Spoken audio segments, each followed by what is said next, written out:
Donc, j'ai fournisseur, j'ai transaction, etc. Allons-y dans comptabilité. Allez-y dans le module comptabilité pour voir les transactions. Parce qu'on est habitué, si vous vous rappelez, on est habitué dans Sage, c'est pour ça que j'adore Sage, quand on crée une facture d'achat et vous avez terminé, vous avez sélectionné fournisseur, mode de paiement, numéro de la facture, numéro de bon de réception, bon de livraison, les quantités achetées, quantité, prix unitaire, etc. Qu'est-ce qu'on faisait avant? Dites-moi qu'est-ce qu'on faisait avant d'enregistrer. Qu'est-ce qu'on faisait?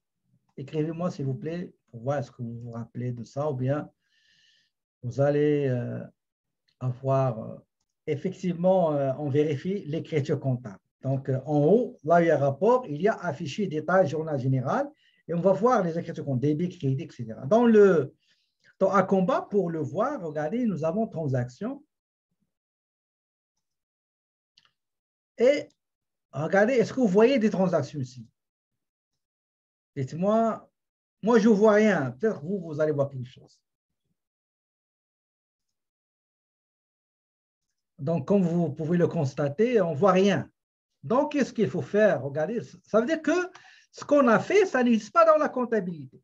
D'accord? Donc, qu'est-ce qu'il faut faire? Il faut faire ce qu'on appelle le transfert vers la comptabilité. Il faut le faire manuellement. Manuellement. Et moi, je déteste ce transfert manuel parce qu'il comporte beaucoup de risques et beaucoup d'erreurs. Et la majorité des gens qui vont travailler avec Acomba, ils vont le constater. OK? Par contre, quand j'enseignais Acomba X, qu'on a retiré du marché, c'était trois options. Au départ, dans le démarrage des modules, une fois que vous sélectionnez transfert automatique, donc vous n'avez pas besoin d'aller encore faire manuellement le transfert vers la comptabilité. Transférer les achats vers la comptabilité, transférer les paiements dans la comptabilité. Dans Acomba, et se fait manuellement.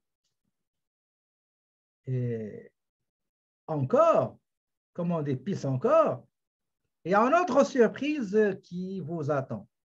OK? On termine la première surprise, après, je vais vous dire la grande surprise. Après, OK?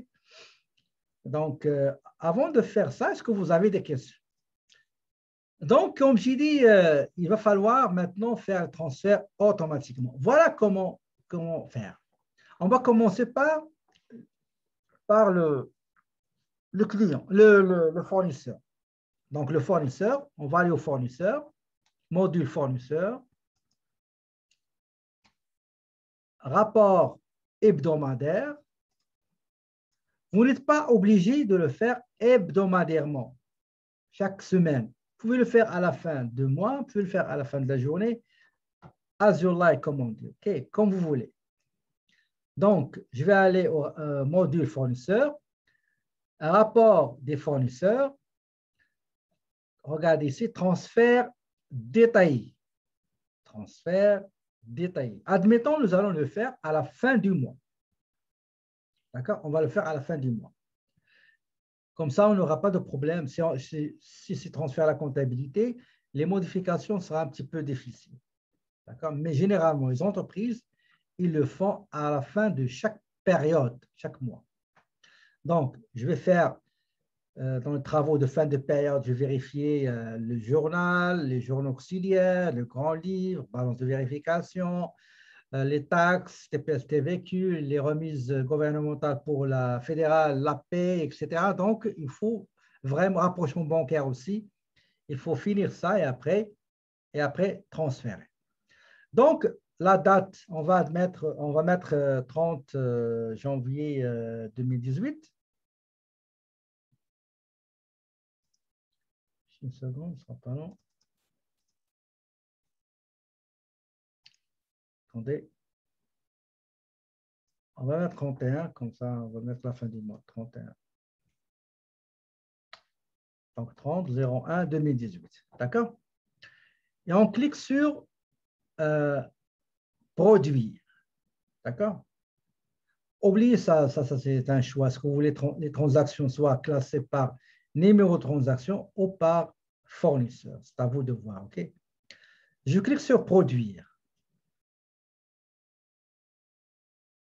Il va me demander d'enregistrer, soit d'imprimer ou d'enregistrer. C'est préférable d'enregistrer.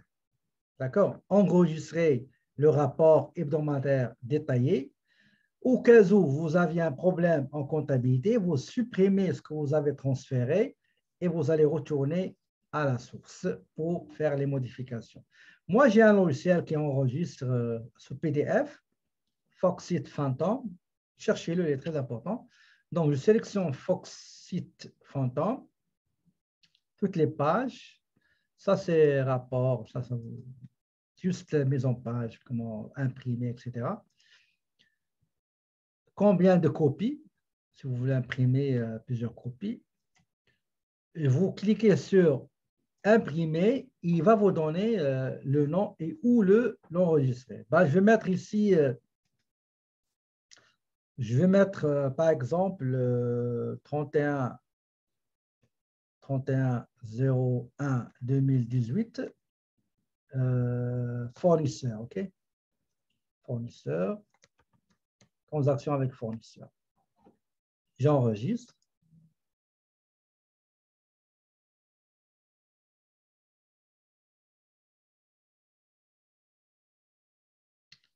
Maintenant, la question.